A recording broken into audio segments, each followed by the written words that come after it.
The management piece, I probably think, is the least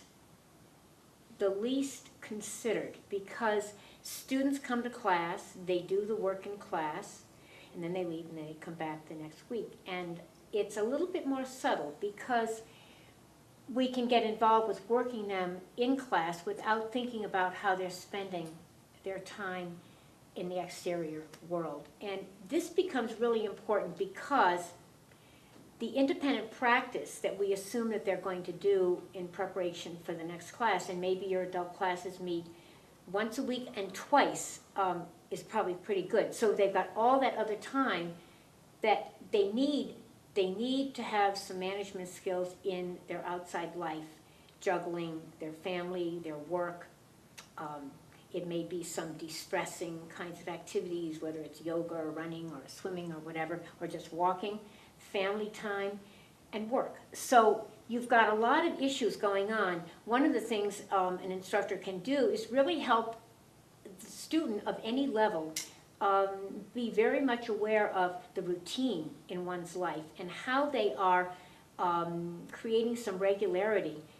It's not only good for them, but it's also good in terms of models for children, as they see parents being able to really get a lot of things done and still have free time.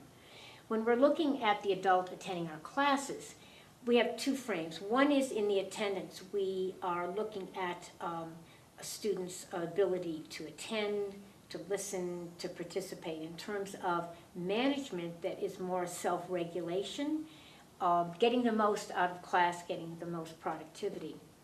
But then we can also talk about in class how the class itself is integrated into real life, whether they have time to use the information during the week, and whether or not they have time for the practice that we talked about was so essential.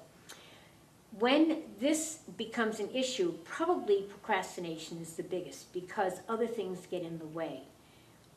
Concerns for family or work override the practice necessary for class, and yet that needs to be as important as everything else. So we're looking at then talking with our students about how family, work, recreation are balanced with emergencies that might come up, and students who simply need to organize their physical things, to have a place where they can study, to look at simply how their life fits all together and includes this class now that they're taking, because we assume that by taking the class they are looking at another goal that's ahead of them that might, for example, be community college.